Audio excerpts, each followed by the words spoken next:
And देखते हैं आज एक बायोलॉजी का प्यारा सा चैप्टर का बायोलॉजी का एक प्यारा सा चैप्टर सर्जन।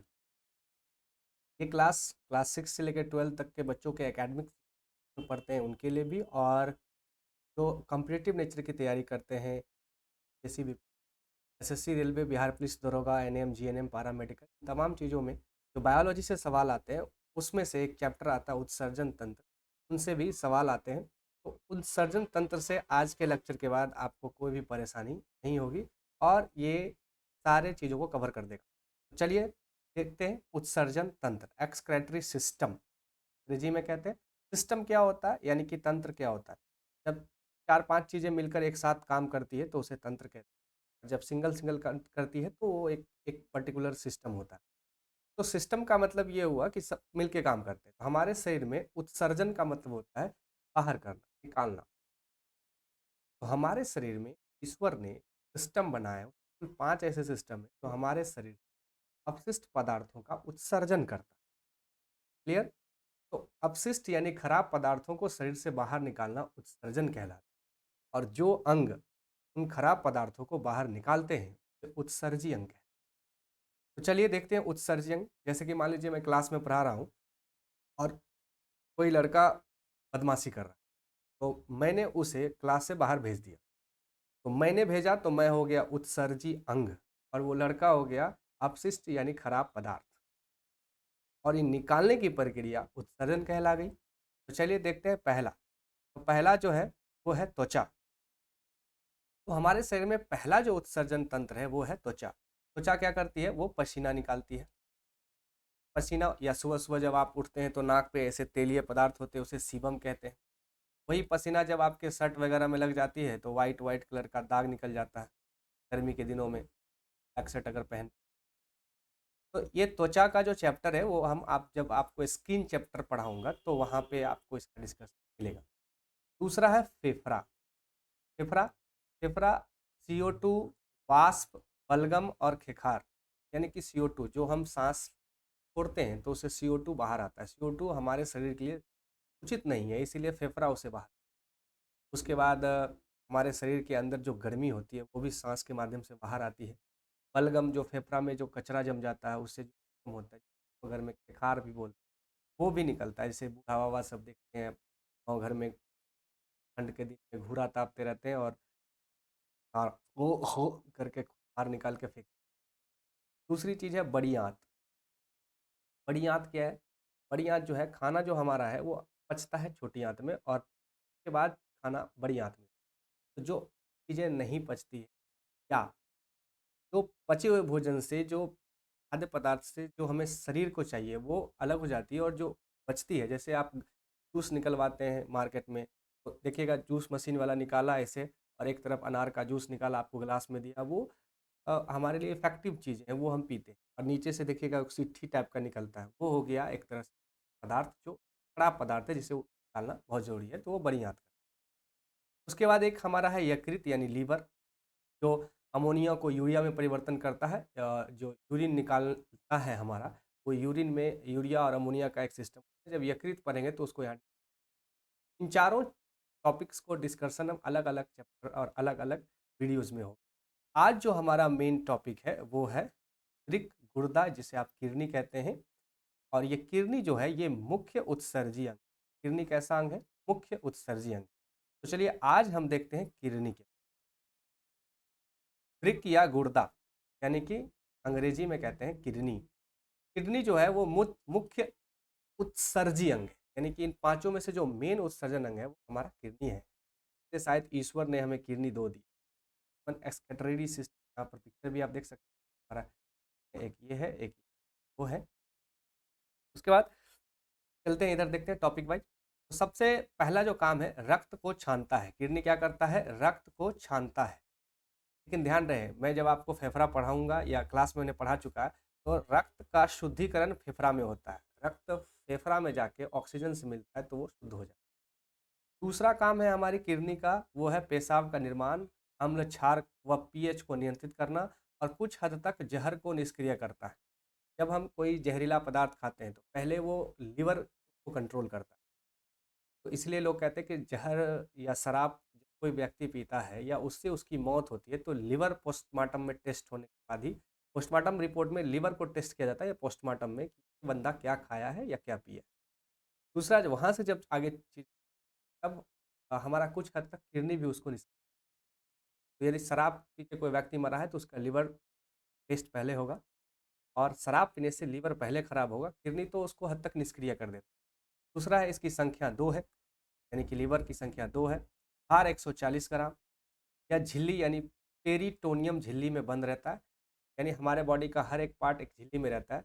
तो ये जैसे हार्ट हमारा कार्डियक में होता है, तो ब्रेन हमारा है वो न्यूरॉन सेल से बनता है और हमारा क्रेनियन की हड्डी में पैक होता है। वही तरह की इसके बाद अगला है बाहरी बाहरी भाग जो है इसका कहलाता है कार्टेक्स, आंतरिक भाग कहलाता है मेडुला और प्रवेश द्वार रेनल हाइलम। ये एसएससी सीजीएल में सवाल पूछा था कि रेनल हाइलम में किसकी अधिकता होती है, तो अमोनिया की, क्योंकि ये प्रवेश द्वार है हमारी किडनी। तो रेनम हाइलम में अधिकता किसकी होती है, अमोनिया की।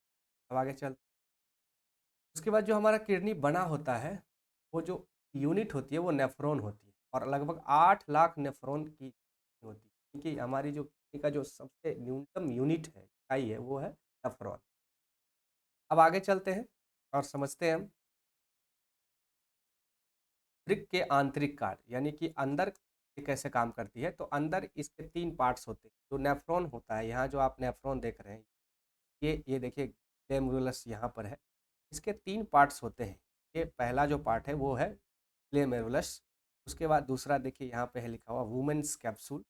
तो दूसरा पार्ट होता है वुमेन संपुट या वुमेन कैप्सूल और तीसरा पार्ट होता है आपका ये नेफ्रॉन है। तो सबसे पहला जो पार्ट है इसे कहते हैं ग्लोमेरुलस।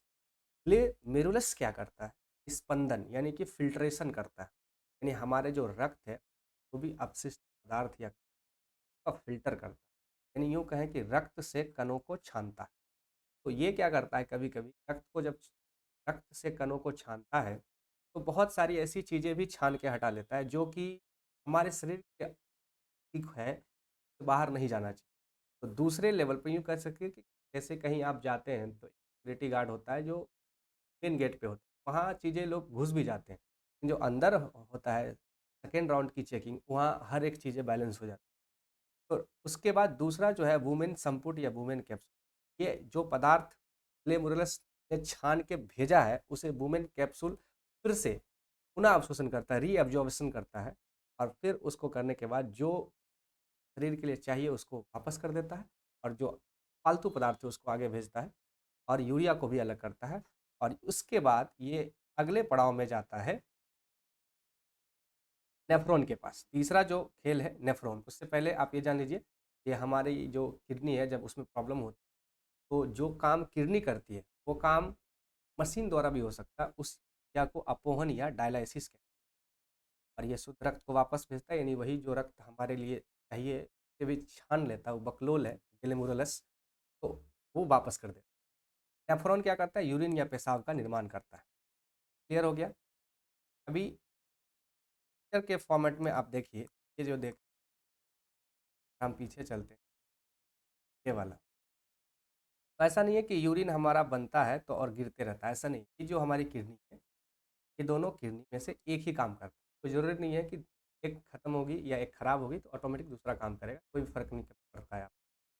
ये जो एरिया है ये है रक्त वाहिनी, सॉरी मूत्र वाहिनी, और ये हमारा यूरेट्रा है। यूरेथ्रा जो है एक थैली है जहाँ हमारा यूरिन स्टोर होता है और ये दोनों यूरेटर जो है रक्त वाहिनी, ये ब्लैडर की तरह एक रहता है जहाँ स्टोर होता है और स्टोर होने के बाद यहाँ से बाहर निकल। चलिए आगे अब देखते हैं पेशाब या यूरिन के मुख्य घटक, यानी कि यूरिन के मुख्य घटक क्या है। तो यूरिन में हमारे 90% जल होते हैं, सॉरी 90 से 95% होते हैं, में 95 रहते हैं। दूसरा हो गया यूरिया, 2% यूरिया होती है। पीएच 4.8 होता है, तो जाहिर सी बात है 7.0 पे उदासीन होता है तो इधर है, इसलिए इधर वाले सारे के सारे कैसे होते हैं, अम्लीय। जाहिर सी बात है कि इसका स्वभाव क्या हो जाएगा, ये पीला होता है यूरोक्रोम के कारण। यूरोक्रोम नामक जो एक पदार्थ है उसे लीवर ही है जिसके कारण वो क्या लगता है? गंध करता है अमोनिया के कारण। देखिए कोई कहीं टॉयलेट कर देगा तो वो गंध करता है। गंध कारण क्या है? लीवर जो है अमोनिया को कम खतरनाक पदार्थ यूरिया में कन्वर्ट करता है, और जब उसी यूरिया को यानी यूरिन त्यागते हैं तो कुछ समय बाद वो फिर से अमोनिया में कन्वर्ट। कारण आप देखेंगे रेलवे स्टेशन, बस स्टैंड या जो भी सरकारी संस्थान है वहाँ के लोग दीवालों पे पेशाब करते हैं, दीवारें टूट जाती है, इतना खतरनाक है अमोनिया, दीवार तोड़ देता है। आगे बढ़ते हैं। किडनी यानी वृक्क की बीमारियां। तो अब आप देखते हैं किडनी की बीमारियां क्या क्या होती है। तो किडनी में सबसे पहले जो बीमारी आपको होगी वो है स्टोन। ठीक है, किडनी की 95% जल पे काम करता है। जितना ज़्यादा हम पानी पिए उतना ज़्यादा किडनी हमारा फ्रेश और बेहतर रहेगा। स्टोन, जब भी हम कोई खाना खाते हैं का पदार्थ है, अगर हम अपने से पानी नहीं तो फिर धीरे धीरे प्रॉब्लम्स, इसके कारण स्टोन बनता है। और कैल्शियम ऑक्लिजेट उसका टेक्निकल नाम है, वो डॉक्टरी भाषा में कहा जाता है उस स्टोन को। फिर आपको लेप्रोस्कोपी या फिर नॉर्मल किसी तरह सर्जरी करके आपकी किडनी से स्टोन को निकाल। यूरेनिया एक अलग बीमारी है दूसरी, यूरेनिया यानी यदि आप पानी नहीं पीते और लीवर आपका प्रॉपर तरीके से काम नहीं करता तो अमोनिया ज़्यादा हो जाता है। अमोनिया को वो कन्वर्ट नहीं करता है, अमोनिया ज़्यादा होता है तो यूरेनिया नामक बीमारी होती है। तीसरा है गठिया। आप देखते होंगे लोग बूढ़े हो जाते हैं तो क्या करते हैं, वो लाठी लेके चलते हैं। ये जो हमारा जॉइंट है, इन सारे जॉइंट में हमारे ईश्वर ने हमारे पास एक लिक्विड डाला है जिसे कहते हैं साइनोवियल, साइनोवियल द्रव। साइनोवियल द्रव अगर आपका कम हो जाएगा और अगर आपकी यूरिक एसिड बढ़ जाएगी, साइनोवियल द्रव कम होगा, यूरिक एसिड बढ़ेगी, साइनोवियल द्रव कम होगा, तो यूरिक एसिड के बढ़ जाने से ये बीमारी होती है गठिया, जो बीमारी में होती है। चौथा होगा कि किडनी खराब हो जाए। किडनी खराब हो जाए, एक ही उपाय है कि आप इसको ट्रांसप्लांट कराइए।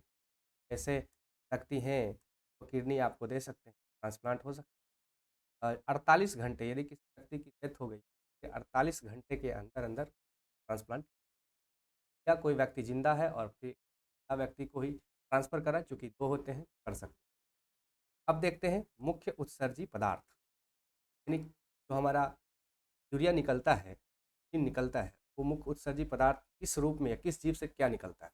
तो पादप यानी पौधों में देखेंगे, यानी पेड़ में तो लासा या गोंद के रूप में निकलता है। दूसरा है यूरियोटेलिक, कुछ जीव ऐसे होते हैं जो यूरियोटोलिक होते हैं। यूरिया जो उत्सर्जन करते हैं उसे यूरियोटेलिक कहा जाता है टेक्निकल बायोलॉजी में। जैसे स्तनधारी, मानव, पशु। स्तनधारी मतलब जिसके पास स्तन हो, जैसे मानव, हम लोग स्तन। कभी कभी लड़कों को लगता है क्लास में कि स्तन तो सिर्फ लड़कों के पास होता है, ऐसा नहीं है। स्तन हमारे पास भी है। सारे जो बड़े जीव है, मानव है, पशु है, गाय, जानवर, ये सब सबके पास स्तन है। बस यही अंतर है, जो मेल कैंडिडेट होते हैं, जो पुरुष होते हैं, स्तन होता है, स्तन ग्रंथि नहीं होता है। मेल में मादाएं होती है, स्तन के साथ साथ ग्रंथि होती है, उसके स्तन में उभार आ जाता है। तीसरा है यूरियोटेलिक, यूरिक अम्ल। यूरियोटेलिक ये एक यूरिक अम्ल है जो पक्षी या सरीसृप लोग निकालते हैं, जो पक्षी या रेंग कर चलने वाली चीज़ें, वो सब चीज़ निकालते हैं, तो यूरियोटेलिक कहा जाता है। चौथा है एमिनोटेलिक, अमोनिया उत्सर्जन। तो एमिनोटेलिक जो होता है वो अमोनिया उत्सर्जन करता है, इससे मच। और पांचवा है गुआनोटेलिक, गुआनिन उत्सर्जन करता है, जैसे मकड़ी, मकड़ी जो है वो गुआनिन उत्पन्न करता है। तो ये टॉपिक यहीं ख़त्म होता है। सिंपल सी बात समझिए, जो हमारा किडनी है उसमें 95% जल है, तो हमें जल पर काफ़ी ध्यान देना चाहिए वैसे भी। और 4 से 5 लीटर पानी पीते रहना चाहिए। जितना ज़्यादा पानी पीते रहेंगे हमारी किडनी साफ रहेगी। क्या खाते हैं ये भी निर्भर करता है कि हम पदार्थ को ना खाएं, मादक पदार्थ वगैरह। तो ठीक है, आज का लेक्चर यहीं ख़त्म होता है। अगले हम जल्द ही मिलते हैं खास टॉपिक्स पर। तब तक के लिए जय हिंद।